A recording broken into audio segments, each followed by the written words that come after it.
Siin on käkikeerajate nädala ringvaade. Uudised, mille tähtsust valijad ei taipa. Sel nädalal Taani kehtestas taas piirikontrolli. Riigikogulased rabavad tööd teha ilma puhkuseta. Tallinna revisjonikomisjoni esimees kimbutab käkikeerajaid. Eestil puudub riigikaitse ja USA valitsus arvab, et Eesti kaotab võitluse inimkaubandusega. Hakkame pihta. Taani parlament kiitis heaks valitsuse ettepaneku kehtestada taas püsiv piirikontroll Saksamaa ja Rootsi piiridel. Taani väitel on piirivalvet vaja ebaseadusliku sisserände ja kuritegevuse leviku takistamiseks. Taanlased ilmselt ei taha oma maale enam võõraid, kes Taani seadustest ja kommetest ei hooli. Piirikontrolli taastamist on islamiusuliste ja muidu liberaalsete poolt teravalt kritiseeritud, aga meie loodame, et Eesti ei hakka Taani eeskujul samuti sisserännat üle idapiiri kontrollima ja karmistama. Nagu teame, on Eestist põgenenud viimaste aastate jooksul rohkem inimesi, kui põgenes teise maailmasõja ajal enne Stalini vägede Eestisse naasmist. Seekord on põgenejad kahjuks meie kõige produktiivsemad töötajad ja isegi arstid ning meditsiiniõed.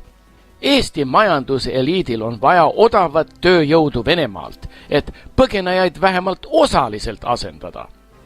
Kuna esimese Laari valitsuse poolt ja Lennart Nikolajevi lepingutega Eestisse põlistatud venelased hakkavad varsti niikuinii Eesti elanike enamust moodustama, loodame, et kõik tublid käkikeerajad saavad kiiresti kohaneda, et jääda eliidi hulka ka siis, kui nad tulevast venelastest koosnevat valitsust teenivad.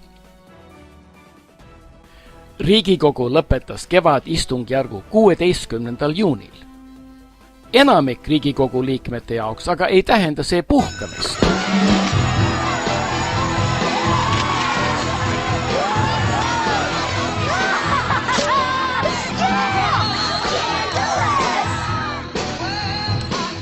Sest nagu teame, kaotas 2007. aastal vastu võetud Riigikogu liikme seadus Riigikogu enda liikmete nõudmisel nende puhkuse. Meie tublid riigikogulased töötavad teatavasti 24 tundi ööpäevas ja 365 päeva aastas. Sellepärast ei tohigi me neile pahaks panna, kui nad sageli Riigikogu istungitel oma töölaua ääres magavad. Kui istungid ei toimu, annab see seadus neile võimaluse oma rasket töökoormat edasi kanda valijatega kohtumistel ja komandeeringutel, et õppida välismaal meile paremaid seadusi tegema. See annab rasket tööd rügavatele riigikogulastele ka hea võimaluse kõiki reisi ja muid kuluhüvitisi jäägitult kasutada ja rahvale näidata, et nad oskavad võimueliidile seisukohaselt elada.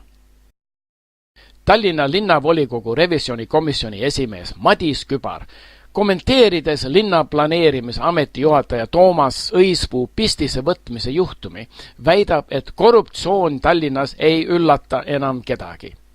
Ta ütleb, et viimase paari aasta kogemusel tuginedes võib väita, et linnavalitsuse ametnike seas tundub korruptiivne käitumine olevat mitte üksik erand, vaid välja kujunenud norm. Delfi avaldas selle peale juhtkirja, mille pealkiri küsib, kas Tallinnas ausaid ametnikku polegi. No, Eesti käkikeerajate liit on nördinud. Selliseid võimueliidile vajalike tehingute tegemist ei tohiks avalikustada. Veel vähem suure kella külge panna. On ju selge, et meie tubli võimueliit ei saa küllaldaselt jõukust koguda ainult kopsakate palkade ja hüvitistega. Annetused tänulikelt äri- ja kinnisvarahaidelt ning laenud, mille tagasimaksmist ei nõuta, on vajalikud mitte ainult kõikidele meie võimuparteidele ja nende juhtidele, vaid ka meie majanduseliidile. Lõpetage ometi meie hästi välja treenitud ametnike kimbutamine. Ma arvan, et selleks on igal ajateenijal ilmselt juba lahti löödud ja läbi loetud ka Eesti kaitsekava, kus kohas see, mis suunas me liigume ning millised relvi me tegelikult vajame ja relvasüsteeme on üsna selgelt kirja pandud. Paljud tublid Eesti käkikeerajad, eesotsas meie pehme ja karvase kaitseministriga, on kogunud jõukust ja kurikuulsust meie sõjatehnika hankimisega. Aga Rootsis valminud uuringu kohaselt puudub meil ikka veel riigikaitse. Rootsi armee erukindralmajor Karlis Neretnieks väidab 2011. aasta strateegianalüüsi artiklis, et igal Balti riigil on ainult üks brigaad ja seegi võitlusvõimetu. Ta ütleb, et Venemaa suudaks neutraliseerida Balti riikide kaitsejõud üsna kiirelt ja leiab ka, et NATO ei ole võimeline meid päästma. Ta isegi ei nimeta kõige suuremat ohtu, mis on esimese Laari valitsuse poolt Eestisse põlistatud 500 000 venelast koos nende järeltulijatega ja Lennart Nikolajevi juulilepetega Eestisse põlistatud punaarmeelaste ja julgeolekutöötajate armee, mis on tublisti arvukam kui Eesti sõjavägi. Meie Rootsi sõber ei saa aga aru, et meie riigikaitse peamine ülesanne on rikastada meie riigikaitse juhte. Sellega oleme suurepäraselt toime tulnud. Au ja kiitus meie tublidele riigikaitsejuhtidele. Ameerika valitsus annab igal aastal välja USA rahvusvahelise inimkaubanduse aruande. Selle aastane teatab, et Eesti riik pingutas eelmisel aastal inimkaubanduse vastates võitluses niivõrd vähe, et kukkus riikide arvestuses tervelt astme võrra allapoole. Riigid on aruandes lahterdatud 4 astmesse.